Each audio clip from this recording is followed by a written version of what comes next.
Finally তোমাদের জন্য নিয়ে হাজির হলাম 2025 সালে সদ্য মুক্তি পাওয়া 67 বছর বয়সী অভিনেতা সানি দেওলের অ্যাকশন থ্রিলার মুভি জাট মুভির এক্সপ্লেনেশন নিয়ে। এক কথায় খুবই অসাধারণ একটি সুন্দর মুভি। আশা করি মুভিটি সবার বেশ ভালো লাগবে। আর মুভি শুরু করার আগে তোমাদের কাছে একটাই রিকোয়েস্ট, দয়া করে চ্যানেলটিতে সাবস্ক্রাইব করে দিও প্লিজ। মুভি শুরু হয় 2009 সালে শ্রীলঙ্কা থেকে, যেখানে শ্রীলঙ্কার সেনাবাহিনী একটি জঙ্গলে অভিযান পরিচালনা করে। সেখানে সশস্ত্র সন্ত্রাসী টাইগার ফোর্সের সদস্যদের সাথে টানা 48 ঘন্টা রক্তক্ষয়ী সংঘর্ষের পর তারা সেই জঙ্গলটি তাদের নিয়ন্ত্রণে নিতে সক্ষম হয়। আর সেই জঙ্গলের গভীরে কোনো অস্ত্রশস্ত্র মজুত আছে কিনা এটা জানার জন্য আশেপাশে গ্রামের লোকদেরকে নিয়ে তারা সেই জঙ্গলের ভিতরে গিয়ে তল্লাশি চালায়। আর সেখানে গ্রামের লোকদের সাথে ছদ্মবেশে সেই জঙ্গলেই প্রবেশ করে টাইগার ফোর্সের ডেপুটি কমান্ডার রানাতুঙ্গা ও তার লোকেরা মাটি খুঁড়তে খুঁড়তে মাটির গভীরে একটি বক্স খুঁজে পায়। আর সেই বক্সের ভিতরেই ছিল সোনা ভর্তি। এটা থেকে তাদের চোখ একেবারেই কপালে উঠে যায়। তাই তারা সিদ্ধান্ত নেয় যে কোনো উপায়ে সেই বক্সটি তারা সেখান থেকে নিয়ে পালিয়ে যাবে। আর এই কারণে প্রথমে সেখানে তাকে সেনাবাহিনীর উপর আক্রমণ চালায়। সেনাবাহিনীদেরকে এক এক করে মারতে থাকে। সেখানে রানাতুঙ্গা ও তার লোকেরা একের পর এক ভয়ঙ্কর সব অভিযান চালায় সেনাবাহিনীর বিরুদ্ধে। অনেকক্ষণ মারামারি করার পর তারা কোনো রকম সেই বক্সটি নিয়ে জঙ্গল থেকে বেরিয়ে সমুদ্রের কাছে চলে যায়। তারপর তারা একটি ছোট্ট নৌকা দিয়ে সেই সমুদ্র পাড়ি দিয়ে তাদের দেশ থেকে পাশের দেশ ভারতে চলে যায়। সেখানে ভারতীয় পুলিশের ভয়ে তারা সেই সোনার বক্সটি সমুদ্রের কিনারায় বালুর মধ্যে লুকিয়ে রাখে। ঠিক কিছুক্ষণ পরেই তারা সেখানে পুলিশের হাতে ধরা পড়ে যায় এবং পুলিশ তাদেরকে ধরে থানায় নিয়ে যায়। অবৈধভাবে অনুপ্রবেশ করার কারণে পুলিশ তাদেরকে জেলে পাঠাতে চায়, কিন্তু পুলিশ দুর্নীতিগ্রস্ত হওয়ার কারণে তারা 4টি সোনার বার দিয়ে দেয়। খুব সহজেই পুলিশকে তারা ম্যানেজ করে ফেলে এবং পুলিশ তাদেরকে সেখানে বসবাস করার সমস্ত ব্যবস্থা তারা করে দেয়।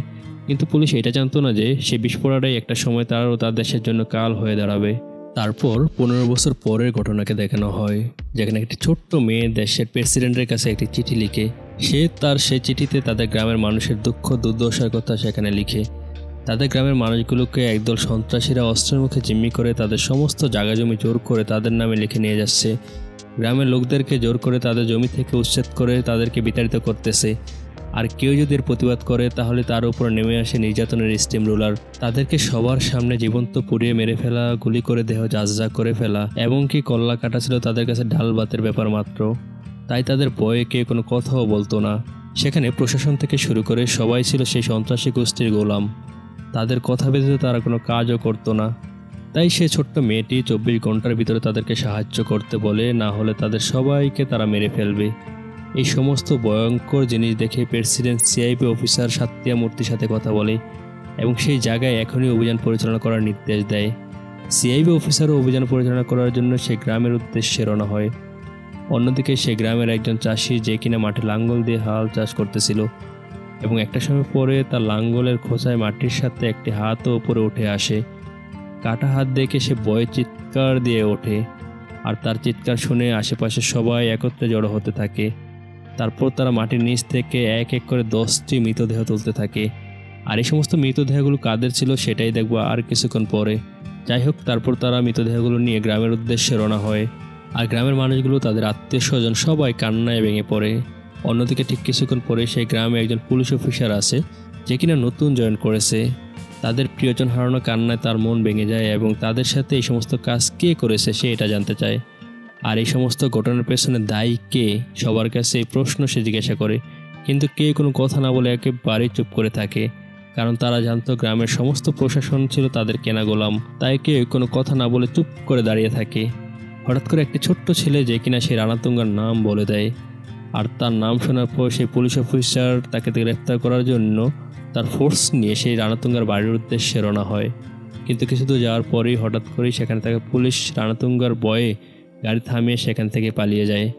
অন্যদিকে সেই মহিলা অফিসারটি, যে কিনা মাত্র 5 জন পুলিশ সদস্যদেরকে নিয়ে সে রানাতুঙ্গার বাড়ির উদ্দেশ্যে রওনা হয় এবং রানাতুঙ্গার বাড়িতে থাকা সবাইকে এক এক করে মারতে থাকে। ঠিক কিছুক্ষণ পরে রানাতুঙ্গার স্ত্রী তাদের সাথে ভালো ব্যবহার করে এবং তাদেরকে বুঝিয়ে ঘরের ভিতরে নিয়ে যায় এবং সেখানে তাদেরকে বিবস্ত্র করে রানাতুঙ্গার লোকদেরকে তাদেরকে খারাপ কাজ করিয়ে সেখানে আটকে রাখে।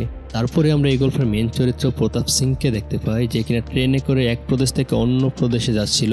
অনেকক্ষণ যাওয়ার পর ট্রেন অন্ধ্রপ্রদেশের একটি স্টেশনে থেমে যায়।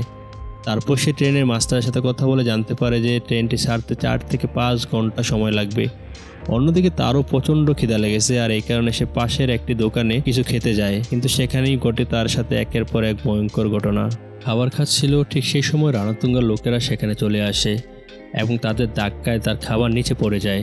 তাই সে তাকে খাবার ফেলে দেওয়ার অপরাধে তাকে সেখানে সরি বলতে বলে, কিন্তু তারা তাকে সরি না বলে তার সাথে খারাপ ব্যবহার করতে থাকে এবং একটা সময় পরে তর্ক জড়িয়ে যায় এবং তারা তার উপর আক্রমণ করে বসে। তাই বীরপ্রতাপ সবার সাথে সে একাই লড়তে থাকে এবং সেখানে সবাইকে এক এক করে মারতে থাকে। তারপর সেই সমস্ত সন্ত্রাসীদের যে লিডার, সে তাকে থ্রেট দেয় এবং সে বলে সে রাম শেট্টির লোক, সে যদি তাকে কিছু বলে তাহলে সেই রাম শেট্টি তাকে মেরেই ফেলবে। তাই এই রাম শেট্টিকে সে এইটা দেখার জন্য গাড়িতে করে তাদেরকে সে রাম শেট্টির বাসায় নিয়ে যায়। রাম শেট্টি ছিল মারাত্মক লেভেলের অহংকারী এবং জেদি। তার আন্ডারে পুরো এরিয়া চলতো, তাই সে এরিয়াতে কাউকে কোনো দামই দিত না। সেখানে প্রতাপ সিং সবার সামনে তাকে কাঁচা গরম দিতে থাকে। একের পর এক থাপ্পড়কে সে অবাক হয়ে যায়, কারণ তার শহরে এই প্রথম কে একজন তাকে বেদমভাবে মারতেছে, আর তার সাথে থাকা সমস্ত লোকদেরকে সে একাই মেরে সেখানে কুত করে ফেলতেছিল। তারপর অনেকক্ষণ মার খাওয়ার পরে এবং সে বলে যদি সে তাকে কিছু বলে তাহলে তার ভাই তাকে টুকরো টুকরো করে ফেলবে। আর তার ভাইয়ের নাম জিজ্ঞাসা করলে সে তার ভাইয়ের নাম বলে সুমুলু। আর এই কারণে তার ভাইকে এটা দেখার জন্য তাদের সবাইকে নিয়ে আবার সেখানে চলে যায়। মানে সাপের লেজ ধরে সে আস্তে আস্তে এগোচ্ছে। তারপর সে তাদেরকে নিয়ে যায় সেই তার বসের কাছে, যে কিনা গ্রামের রেজিস্ট্রি অফিসে তালা লাগিয়ে ভিতরে লোকদেরকে জোর করে 2 নম্বরে কাজ করাচ্ছিল, যাতে বাহির থেকে মানুষ বুঝতে পারে অফিস আজকে বন্ধ। তারপর প্রতাপ সিং সে ভিতরে আসলে সে সমস্ত অপকর্ম সে দেখতে পায় এবং সেখানে থাকা সবাই তার উপর আক্রমণ করতে থাকে। সেই প্রতাপ সিং সে একাই সেখানে থাকা সবাইকে এক এক করে মারতে থাকে। অনেকক্ষণ মারামারির পর তার সাথে ঘটে যাওয়া ঘটনার জন্য তাকে সরি বলতে বলে, কিন্তু সে তাকে সরি না বলে সে বলে সে রানাতুঙ্গার লোক, সে যদি তাকে কিছু বলে তাহলে রানাতুঙ্গা তাকে আস্ত গিলে ফেলবে। আর কে রানাতুঙ্গা, সে এটা দেখার জন্য সে রানাতুঙ্গার বাড়ির উদ্দেশ্যে রওনা হয়। আসলে রানাতুঙ্গা ছিলেন টাইগার ফোর্সের একজন ডেপুটি কমান্ডার। সে ছিল পুরো ইন্টারন্যাশনাল একজন ক্রিমিনাল, যার বয় পুরো আন্ডার ওয়ার্ল্ড কাঁপতো। অন্ধ্রপ্রদেশে সে প্রথমে সে পুলিশ অফিসারকে সে মেরে ফেলে, যে কিনা তাকে স্বর্ণের বিনিময়ে সেখানে থাকতে দিয়েছিল। তারপর সে সেখানে এক এক করে সন্ত্রাসী কার্যক্রম চালাতে থাকে। এলাকায় ক্ষমতাশীল মানুষদেরকে সে এক এক করে মেরে ফেলে, যাতে করে কেউ তার সামনে বাধা হয়ে না দাঁড়াতে পারে। আর যারা তার বিরুদ্ধে দাঁড়াতো তাহলে তাদেরকে সবার সামনে জীবন্ত পুড়িয়ে মারত। সে এলাকায় যেহেতু সমুদ্রের উপর নির্ভরশীল, আর এই কারণে সে প্রথমে ফিশারি গার্ড দখল করে নেয় এবং সেখানে ইয়ং জেলেদেরকে টাকা পয়সা দিয়ে মাদকদ্রব্য সেবন করাতো এবং সেই লোকদেরকে সে ক্ষমতা লাঠি হিসেবে ব্যবহার করত। আর এভাবে করে সে সেখানে মাদকের সাম্রাজ্য গড়ে তুলত এবং সেখান থেকে সারা ভারতবর্ষে সে মাদক পাচার করত। সে সেখানে 15 বছর তার সাম্রাজ্য টিকে রেখেছিল শুধুমাত্র কালো টাকার বিনিময়ে। তাই সেখানে তার উপরে কথা বলার কোনো লোকও ছিল না। সে যেভাবে বলতো সবাই সেভাবেই চলতো, কেউ তার বিরুদ্ধে যাওয়ার ভুলেও সাহস করতো না। প্রতাপ সিং তাদের সবাইকে মেরে গাড়িতে করে রানাতুঙ্গার বাড়িতে নিয়ে আসে এবং সেখানে তাদের সমস্ত লোকদেরকে এক এক করে মারতে থাকে। রানাতুঙ্গা দেখি বুঝে ফেলতেছে, আর এই কারণে সে সবাইকে ইশারা দিয়ে থামিয়ে দেয়। প্রতাপ রানাতুঙ্গাকে সরি বলতে বলে। এইটা শুনে সবাই অনেক বেশি অবাক হয়ে যায়, কারণ রানাতুঙ্গা আজ পর্যন্ত কারো কাছে কোনো দিনও মাথা নত করেনি। সে সবাইকে অবাক করে সবার সামনে তাকে সরি বলে। এটা শোনার পর সবাই তো হা করে তাকিয়ে থাকে, আর এটা কিভাবে সম্ভব হয় কেউই বুঝতে পারতেছিল না। তারপর সে যখন বাসা থেকে চলে যাচ্ছিল, ঠিক সেই সময় সে পুলিশ অফিসারের মেয়ের পোশাকটি দেখতে পায়, আর এই কারণে তার মনে একটু সন্দেহ লাগে এবং সে আবার পিছনে ফিরে আসে এবং পাশে একটা রুম এসে দেখতে পায় যেখানে রক্তের দাগ লেগে আছে। আর এটা দেখে তার একটু সন্দেহ লাগে এবং সে রুমে উকি মেরে সেই সমস্ত মেয়েদেরকে দেখতে পায়। আর এটা দেখার পর তার মাথায় একে ভারী গরম হয়ে যায়, আর এই কারণে সে রানাতুঙ্গা লোকের সাথে সেখানে তার এক ভয়ঙ্কর লড়াই হয়। তারপর সেখানে থাকা সমস্ত লোকদেরকে সে এক এক করে মারতে থাকে। তারপর সর্বশেষ সে রানাতুঙ্গার সাথে লড়াই করতে থাকে। রানাতুঙ্গাও ছাড়ার পাত্র না, আর এই কারণে সে সেখানে থাকা তার বন্দুক নিয়ে তার উপর তাক করতে থাকে। সাথে সাথে প্রতাপ সিংও তার সাথে থাকা পিস্তল নিয়ে তার উপর তাক করায় এবং একটা সময় পরে রানাতুঙ্গার স্ত্রী তারকে বুঝিয়ে ঠান্ডা করে। অন্যদিকে প্রতাপ সিং সে সেই সমস্ত মেয়েদেরকে নিয়ে সেখান থেকে চলে যায়। যাওয়ার সময় রানাতুঙ্গা তাদেরকে থ্রেট দেয় এবং সে বলে আজকে সূর্য ডোবার আগেই সে তাকে মেরে ফেলবে। তারপর প্রতাপ সিং সেই সমস্ত মেয়েদেরকে সেখান থেকে একটি নিরাপদ জায়গায় নিয়ে যাচ্ছিল। অন্যদিকে রানাতুঙ্গার মাথায় একে ভারী আগুন হয়ে যায়, আর এই কারণে সে তাকে মেরে ফেলার জন্য তার পিছনে লোক পাঠিয়ে দেয়। বেশ কিছু দূর যাওয়ার পরে হঠাৎ করে রানাতুঙ্গার লোক তাদের উপর আক্রমণ করে। একের পর এক আক্রমণ শুরু করতে থাকে। ভয়ঙ্কর সব আক্রমণ তারা কোনো রকম করে মোকাবেলা করে সেখান থেকে কোনো রকম করে পালিয়ে যায়। ঠিক সেই সময় সেই পুলিশ অফিসারটি তাকে সমস্ত ঘটনা খুলে বলে। আসলে অন্ধ্রপ্রদেশের উপকূলীয় অঞ্চলে প্রায় 100 কিলোমিটার জায়গা জুড়ে দামি ইউরেনিয়াম পাওয়া গেছে, যার বাজার মূল্য কয়েক হাজার কোটি ডলার। আর এই কারণে তারা সেই সমস্ত জিনিস তারা পেতে চায়, যার কারণে তারা সেই রানাতুঙ্গাকে ভাড়া করে এবং সেখানে থাকা সমস্ত গ্রামের মানুষদেরকে সেখান থেকে মেরে সেখান থেকে বিতাড়িত করতে চায়। আর কেউ যদি তার কথা না শুনতো তাহলে সে সবাইকে সেখানেই মেরে ফেলতো। প্রথমে সে একটি চার্চে যায় এবং সেখানে থাকা সমস্ত মানুষদেরকে সেখানে তার নামে দলিল সই করতে বলে, কিন্তু কেউ না করলে সেখানেই তাদেরকে মেরে ফেলতো। আর এই বয়স সবাই তাদের জমি জমার সমস্ত জিনিস তার নামে লিখে দিত। এভাবে করে একের পর এক গ্রাম খালি হচ্ছিল। সেই গ্রামের একটি মেয়ে, সে যখন অনলাইনে লাইভ স্ট্রিম করতেছিল এবং তাদের সেই জায়গায় সেই সমস্ত সন্ত্রাসী কার্যক্রমগুলো সে যখন প্রকাশ্যে আনতেছিল, ঠিক সেই সময় সেই ঘটনাটি একজন দেখে ফেলে, যার কারণে সেখানে তার পুলিশ অফিসারকে জানালে সেই পুলিশ অফিসার সবার সামনে তাকে বিবস্ত্র করে খারাপ কাজ করতে থাকে। আর এই জঘন্য কাজ করার পর সেই মেয়েটি মানসিকভাবে ভারসাম্যহীন হয়ে পড়ে। অন্যদিকে সে 10 জন লোক যারা কিনা সে থানার সামনে বিক্ষোভ সমাবেশ করে, আর এই কারণে তাদের 10 জনকে মেরেই সে মাটিতে লুকিয়ে রাখে, যেটা আমরা মুভির শুরুতেই দেখেছিলাম। তারপর প্রতাপ সিং সে সমস্ত পুলিশ অফিসারদেরকে নিয়ে সে থানায় যায় এবং সেখানে গিয়ে থানায় পুলিশ অফিসারকে জিজ্ঞাসা করে সে কেন তাদের ফোর্সকে সেখানে পাঠায়নি। অন্যদিকে সেই পুলিশ অফিসারটি একা যাওয়ার কারণে সেই পুলিশ অফিসারটি তাকে থাপ্পড় মারে। আর এটা দেখার পর প্রতাপ সিং সেই পুলিশ অফিসারটি জামা খুলে দেয় এবং তাকে সবার সামনে অপমান করতে থাকে। আর এই কারণে অন্যান্য পুলিশরা সেই প্রতাপ সিংয়ের উপর আক্রমণ করে এবং সেখানে তাকে মেরে হাত পা বেঁধে রাখে। তারপর সে পুলিশ অফিসারটি সে রানাতুঙ্গার বাইকে ফোন দেয় এবং সেখানে আসতে বলে তাকে মেরে ফেলার জন্য। আর এটা শোনার পর রানাতুঙ্গার ভাই অনেক বেশি খুশি হয়ে যায় এবং সেখানে তাড়াতাড়ি করে চলে আসে।